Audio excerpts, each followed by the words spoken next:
loud. Hey everybody, welcome back to another episode of the HomeRecordingMadeEasy.com podcast. My name is David Vignola. Thank you so much for joining me yet for another week. Today is episode number 32. And today we're going to talk about 6 tips if your mix sounds stale or if you've hit a plateau and you're not getting any better as a mixer. What things can you do to kind of push yourself forward? This happens to all of us. It will happen to you at some time in your mixing career. If it hasn't already happened to you, you're going to get stale. You're going to feel like you're not getting any better. You're going to hit a plateau.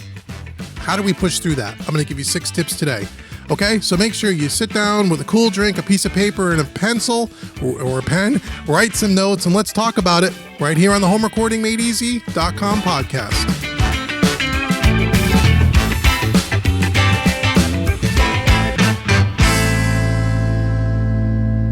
Well, welcome everybody to yet another episode of the HomeRecordingMadeEasy.com podcast. As I said, my name is David Vignola. If you are new here, thank you so much for taking the time to listen to this podcast, and make sure you go back and listen to all other 31 episodes that I've done over the last year. I think you'll enjoy them. We have topics on everything from home studio, mixing, mastering, recording, EQ, compression, the studio business, getting clients, everything. Go listen. Let me know what you think. And if you like the podcast, make sure you give me a 5-star review. Make sure you like, subscribe, and share, because it really does help me. And if you help me, I can help you. And speaking of helping you, I'd like you to do me another favor. After you've listened to all the podcast episodes, if you've been around for a while, or even if you're new, if there's a show idea or a topic or something that I haven't covered yet, you'd say, I wish Dave would really talk about this. This would really help me. Well, hey, send me an email. info@homerecordingmadeeasy.com, and let me know what your idea is, what the topic is. What would you like me to talk about for you to help you? This podcast is for you. I want to create the content for you to help you with your struggles, what you need help with. And after 32 episodes, I'm kind of running out of some ideas. So if there's something you guys are burning to listen or hear about, please let me know. Take a minute, shoot me an email, let me know. It doesn't have to be a long thing. It doesn't have to take you very much time, but it will really help me craft this podcast in a way that's most effective for you. And that's what I'm here to do. Okay. So now that we got that out of the way, let's talk about this topic. So you've been mixing for a while, 6 months, a year, however long you've been mixing, and you started to, and what happens with anything is right away, you'll see massive improvement when you first start, right?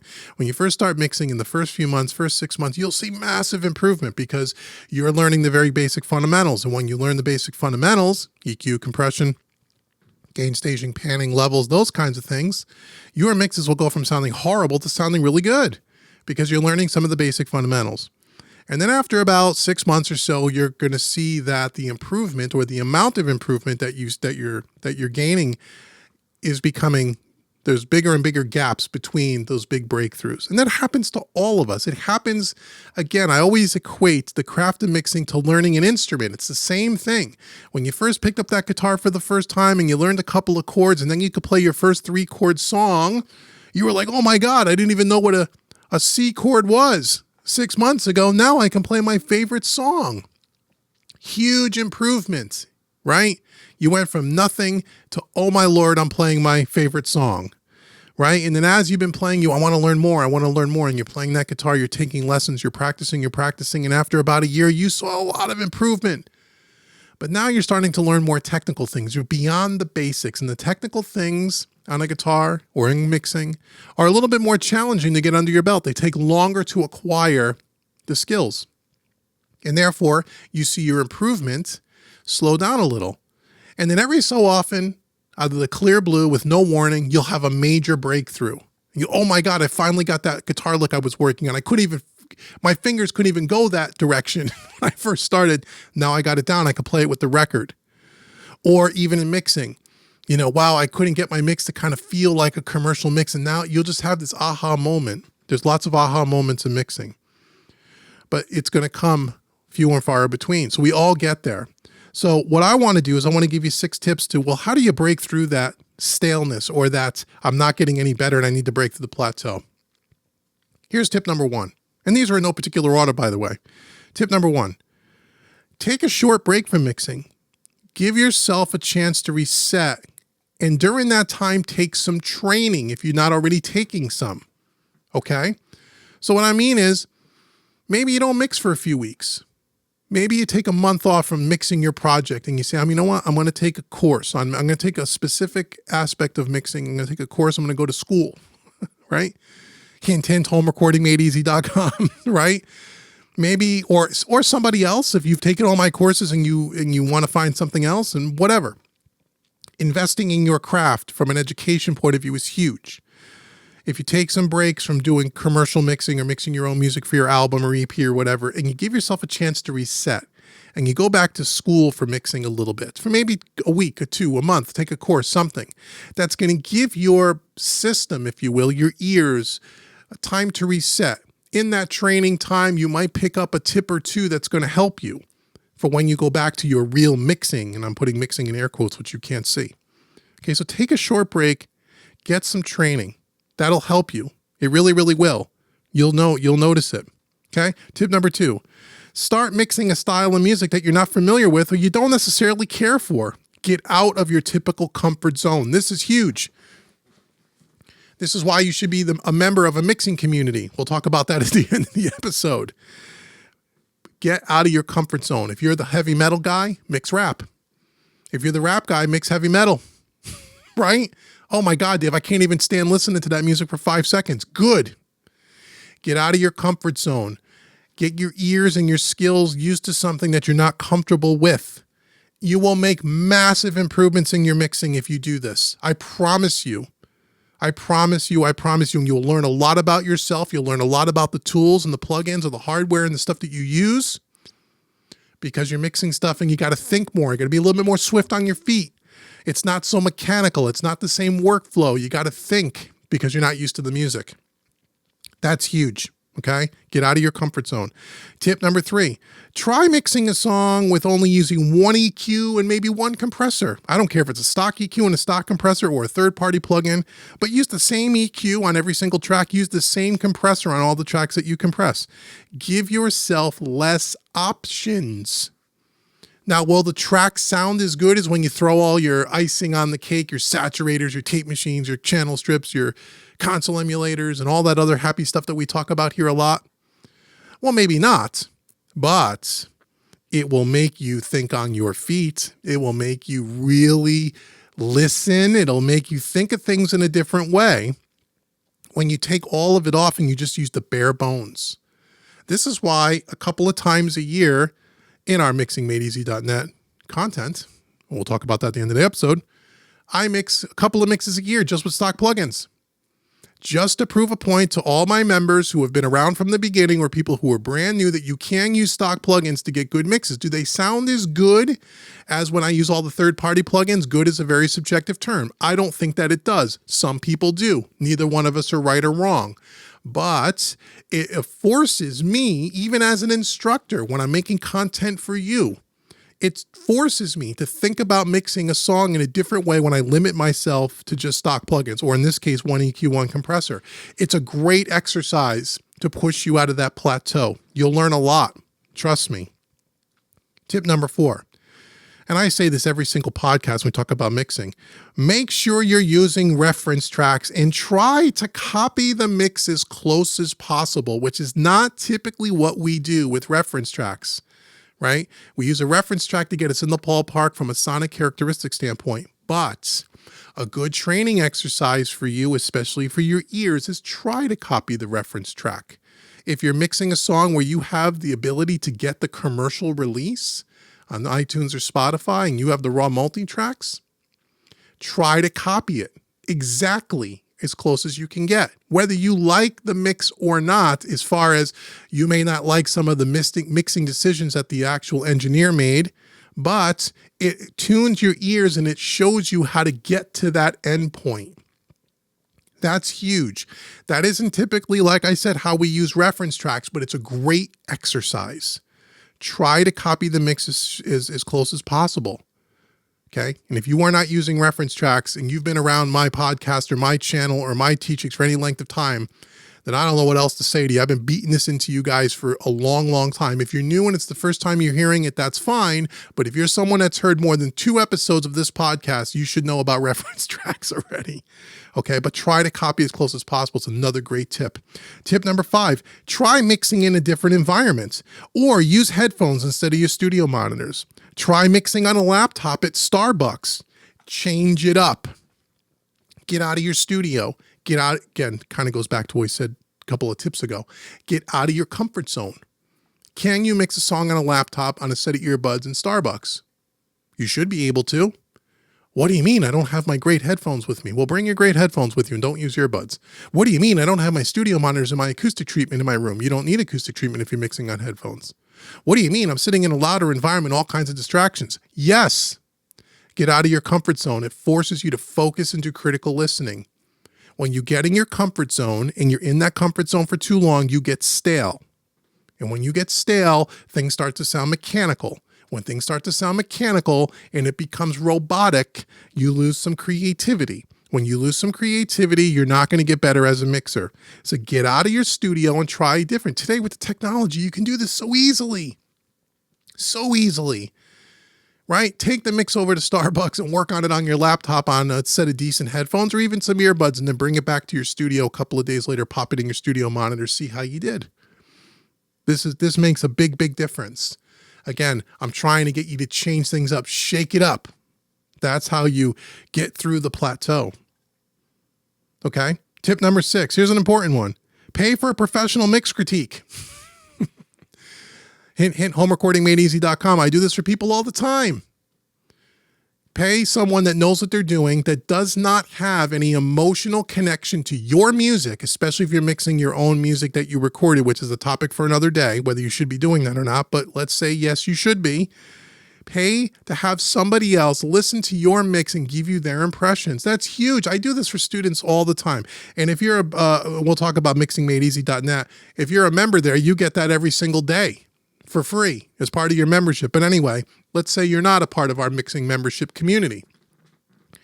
I charge $50 for a video mix critique where I bring your mix into the DAW. I recorded a video for you. I talk to you on camera and say, here's what I would do. Here's what I like. Here's what I don't like. That's huge, huge improvement. You should have that done every so often. Okay. Let someone else hear your mix. That's a professional that knows what they're doing and does not have any emotional connection to your music. Your music emotionally doesn't mean anything to me if I've only heard it for the first time. I didn't write it. I didn't compose it. I'm not emotionally invested. I can listen to your mix and your song with an objective set of ears that maybe you can't because you're too close to the project.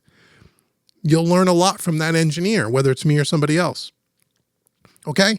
And the last thing, bonus tip, maybe you can call it tip number 7, you should join a community like mixingmadeeasy.net.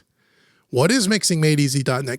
Glad you asked. The links will be in the description box below. You should go check it out. It's a mixing membership community where every single month I give you a new song to mix, different genre of music, get you out of your comfort zone, and you see me mix the song in real time from start to finish. Every mix, I use a different set of mixing techniques so you can pick and choose what you like and build it into your own workflow. I give you a different set of multi-tracks, different genres of music.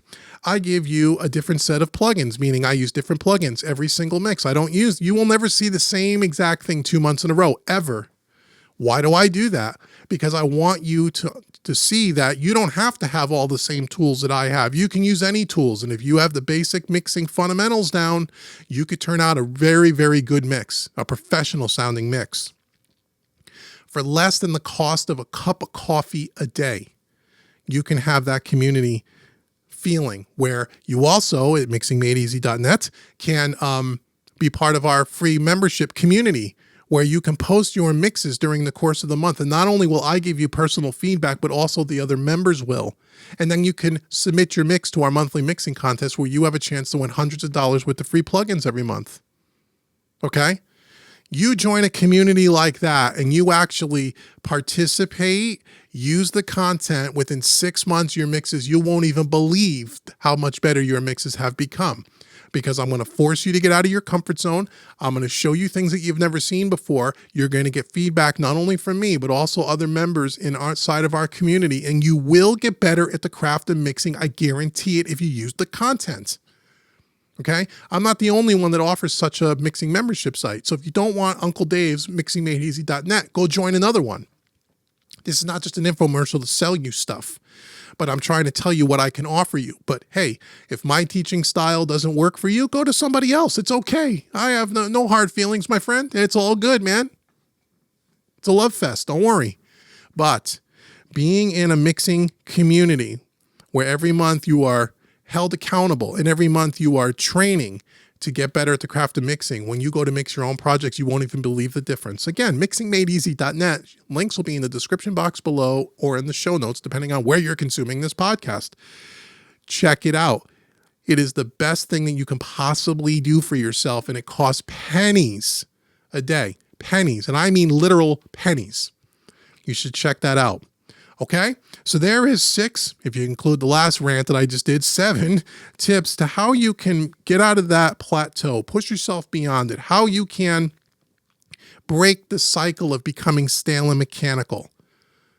Okay, in summary, take short breaks. Number 1, start mixing a different style of music you're not comfortable with. Number 2, try mixing with only one EQ and one compressor or stock plugins or something like that. Change it up. Number 3, limit yourself.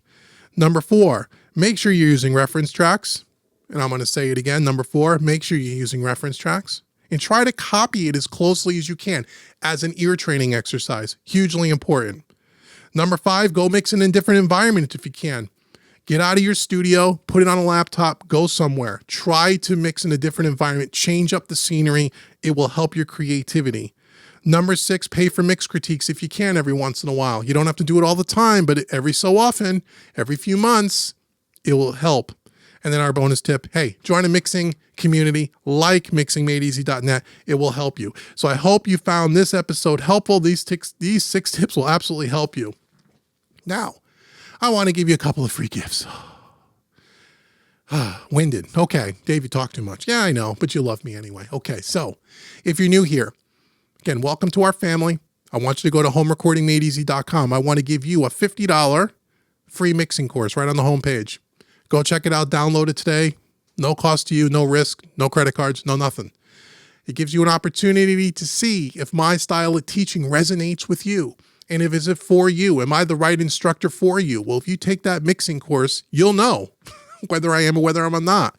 If I am, and you want to pick up some additional training on the website, you can do that. And you know what I want to do for you? I want to give you a 30% discount. So I'm going to give you a coupon code. The coupon code is podcast30.